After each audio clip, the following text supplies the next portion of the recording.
Desembargador Antônio Carlos Esteves, desembargador João Batista Damasceno.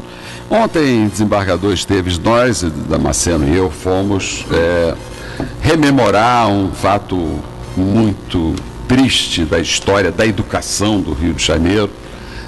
Foram 5 anos que 12 jovens estudantes, estava lá numa escola em Realengo, Tasso da Silveira, e foram vítimas de um outro menino, vítimas de outra vítima, né? Um menino que havia estudado lá naquela escola, havia sofrido bullying permanentemente durante o período em que esteve lá e não soube trabalhar ou não souberam trabalhar com esse tipo de violência, e o menino, depois já havia saído da escola, voltou à escola para uma maldita vingança e com isso matou 12 jovens inocentes. E nós fomos lá nos solidarizar com os professores, com os familiares desses jovens.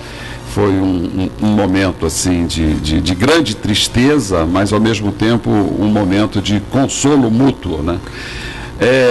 Esse episódio, doutor Esteves, é um episódio que mostra muito como a educação é tratada no nosso país, né? A educação, ela não tem sido um instrumento para levar a vida, mas, como ocorreu nesse fato aí, para conduzir à morte, né?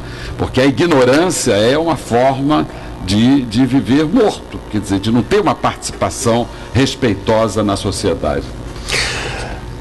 É verdade, desembargador. Nós estamos aqui diante de um fato em que ele é tão desgraçado, ouvinte, olha só, que coisa terrível. Ainda que nós tivéssemos melhorado e muito, um dos grandes problemas da educação brasileira, que é a gestão, administrar. Não se administra, como vimos agora aqui, o desembargador acabou de nos revelar, livros que poderiam ter sido utilizados estavam prontos para o descarte. O que foi impedido pelos próprios alunos. Disse, não, pare aí. Pois bem, além disso, nós temos a repercussão do imponderável, daquilo com que nenhuma gestão pode prevenir, a não ser muito antes. A prevenção momentânea, esta torna-se absolutamente impotente. Ela teria que ter sido antes, com o cuidado que se deva ter para evitar o bullying, por exemplo, ou minorar-lhe a consequência. Isso tudo faz parte da educação. E não vamos deixar que aconteça como numa famosa obra americana, em que um grupo no Brooklyn, não é muito longe não, eles tinham problemas, eram tratados problematicamente, e aconselhado, o principal deles, o líder deles, aconselhado a se entrevistar com o diretor, não pôde fazê-lo, e naquele dia ele foi morto.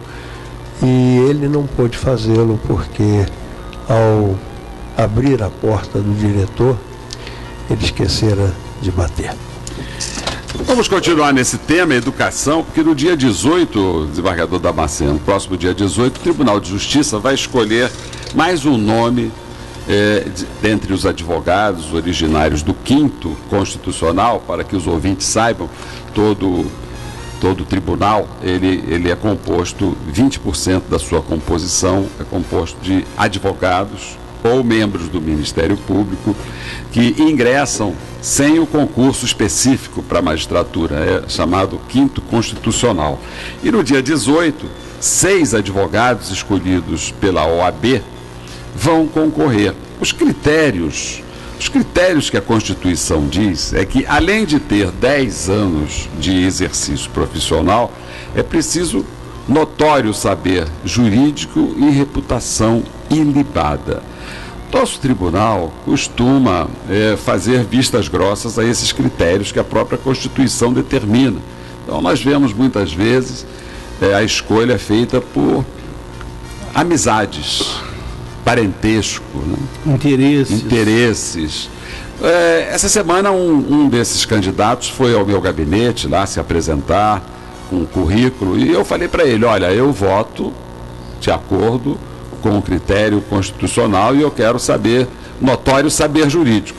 Ele foi tão honesto que ele falou assim para mim, então o senhor não vai votar em mim?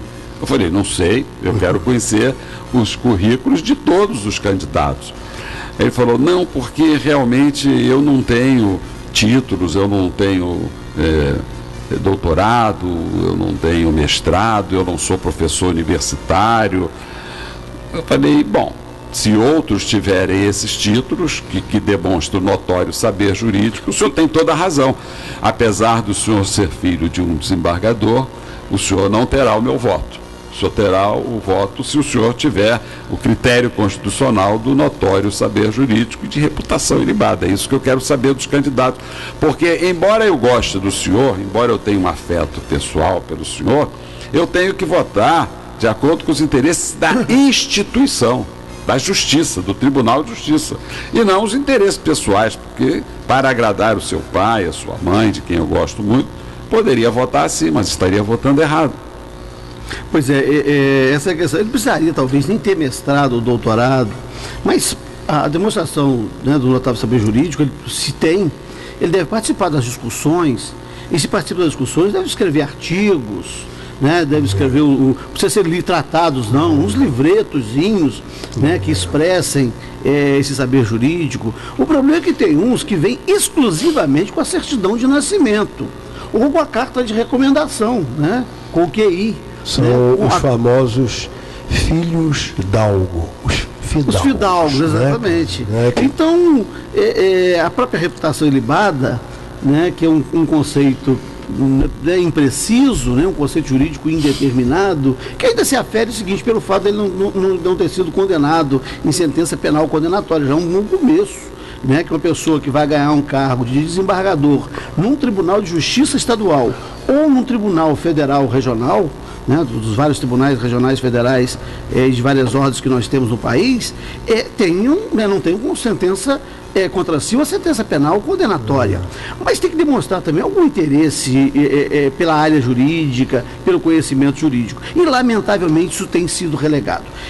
Essa forma de ingresso aos tribunais sem concurso e por meio da politização remonta ao Brasil, à Constituição Brasileira de 1934, né, uma concepção corporativa de sociedade, e que foi mantido, e que eu acho que não existe mais razão de ser, né, a manutenção dessa forma de ingresso na magistratura. Nós estamos ouvindo o desembargador, mas é preciso que eu lembre aos senhores o seguinte, que nós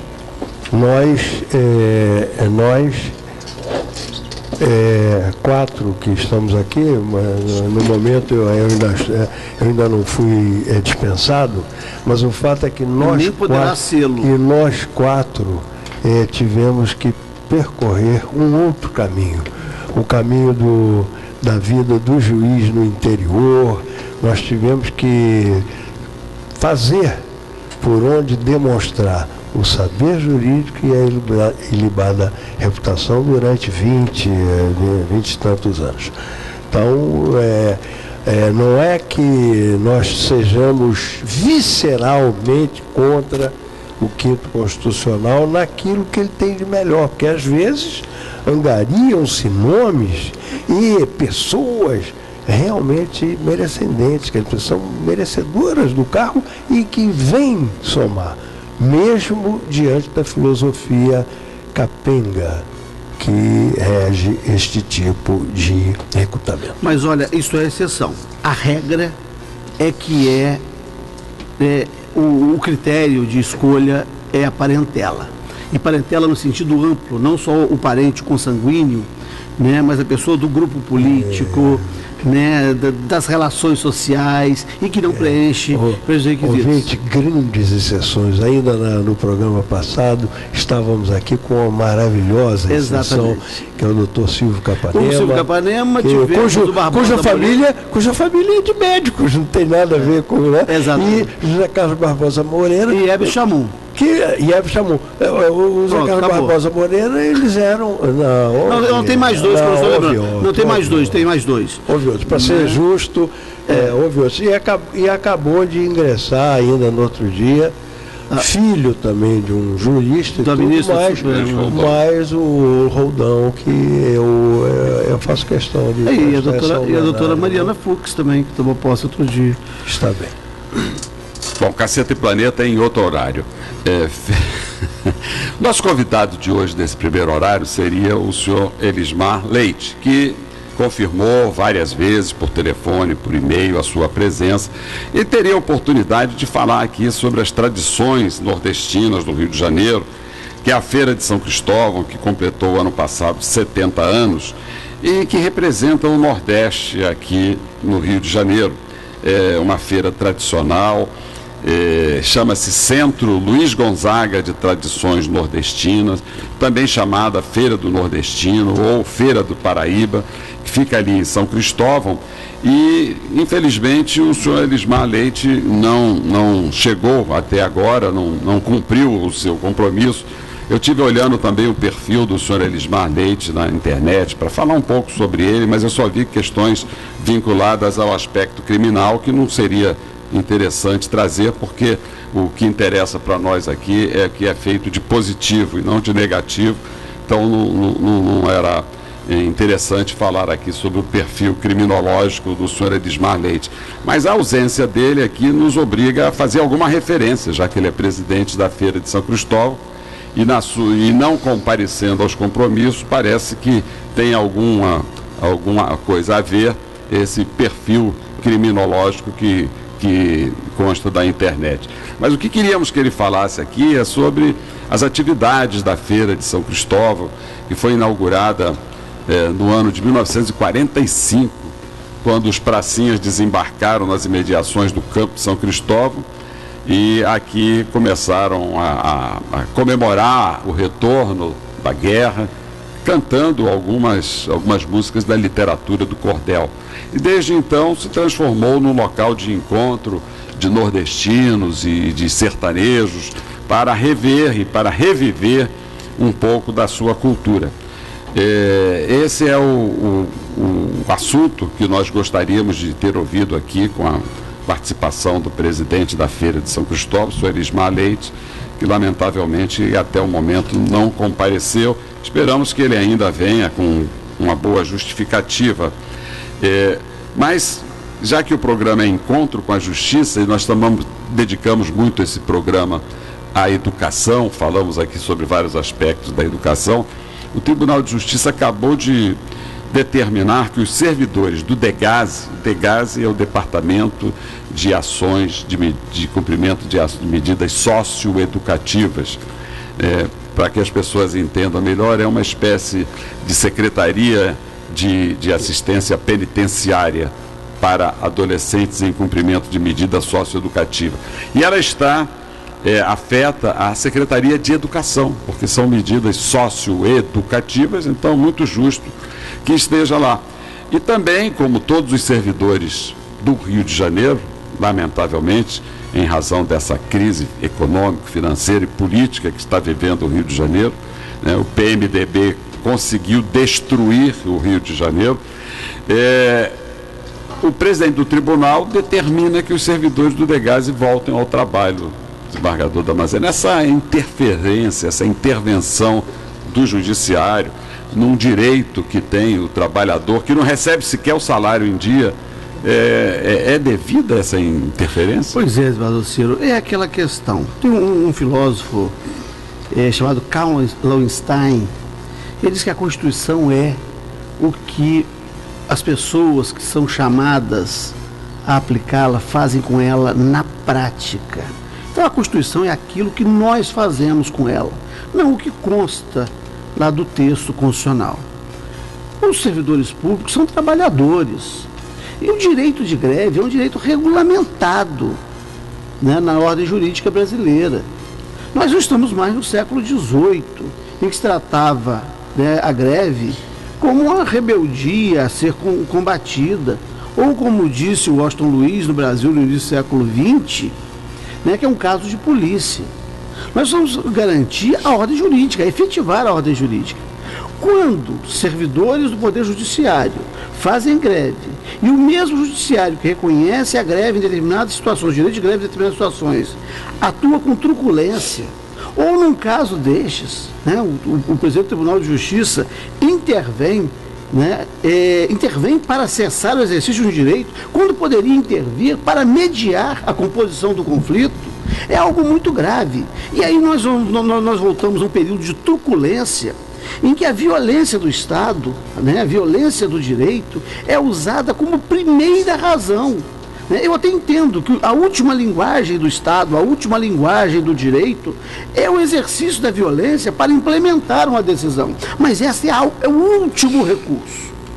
Né? Há recursos anteriores que precisam ser testados e esgotados. É lamentável que essa cultura de truculência, essa cultura de violência esteja permeando as ações até dos gestores dos órgãos judiciais, que poderiam intervir, sim, para mediar o conflito, para tentar compor o conflito, para tentar resolver o conflito de verdade, e não apenas sufocá-lo, porque ele vai permanecer em estado latente e vai estourar, né, mais acirradamente no momento posterior. Desembargador Damasceno, o senhor está falando aí sobre as violências do direito. Nós vamos fazer um pequeno intervalo e depois eu queria que o senhor falasse sobre esse evento que vai ser realizado na Defensoria Pública sobre esse tema na próxima segunda-feira. Mas vamos a um pequeno intervalo e voltamos com esse assunto.